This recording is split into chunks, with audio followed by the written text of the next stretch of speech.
businesswoman. Being a businesswoman is the career that I chose to take in the future because it is the reason why we live comfortably now. Um,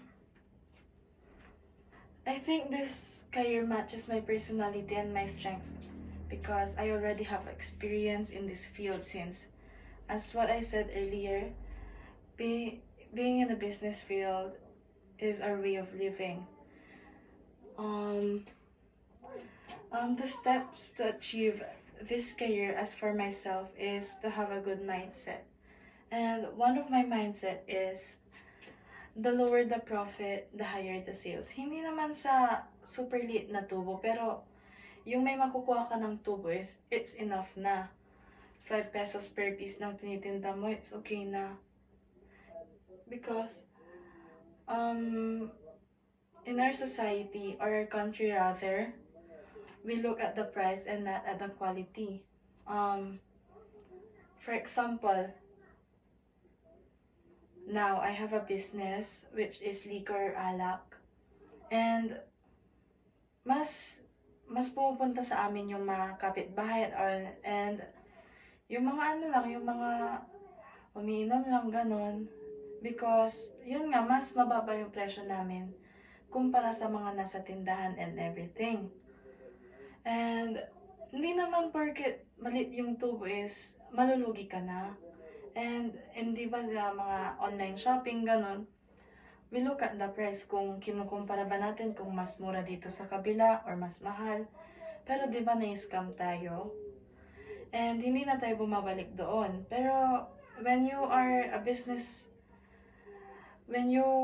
in the business field, you will think about having a murang product but have a good quality. Kasi sabihin mo ng maliit ang tubo, pero babalik at babalikan ka ng mga customer. As for example for that again is we have a barbecuehan and canteen. Sa barbecuehan namin, sa perya lang yon, tuwing fiesta lang namin yon ginagawa. Since meron naman kaming canteen for everyday life. And yung peryahan na yon, yung barbecuehan namin doon is running for 3 years na, and binabalik-balikan kami ng mga customer since mura siya pero have a good quality. Madaming mga bagong customer nagsasabi na, uy, hala, mura pala dito. And for me, ang saya sa feeling ng ganun kasi syempre, yung mga taong yun is bumabalik-balik sila sa amin, and super ganda sa feeling pag nagkakaroon ka ng mga repeat customers and everything. Sa canteen naman namin, madami nang kumakalaban. Since, syempre, maganda din yung kita since everyday na ano din siya. Pero madami pa rin ang bumabalik sa amin since, yun nga, mura.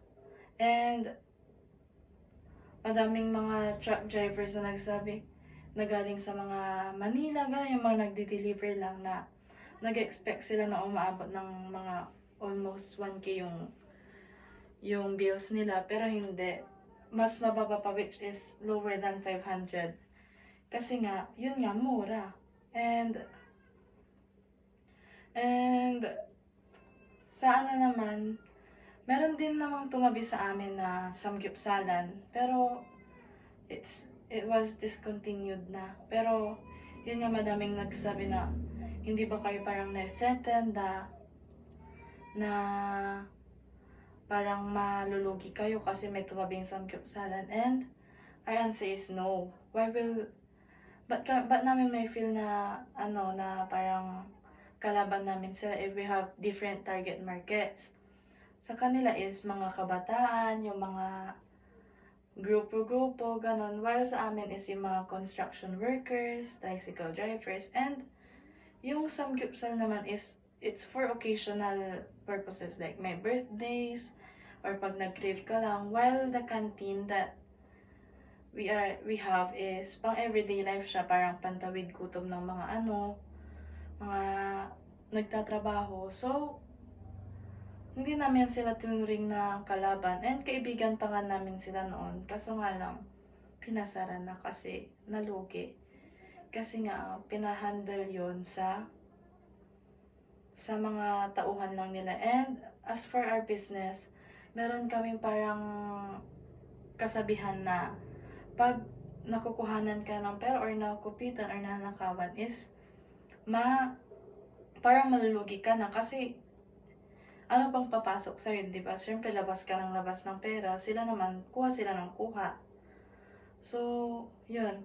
To have a successful business is to have a good management, preservance of the quality of the product, and to have a good mindset. And I think yun lang ang parang making ano ko in the future if ever I'll be a successful businesswoman. Not if ever, but I will be a successful businesswoman in the future. Yun lang.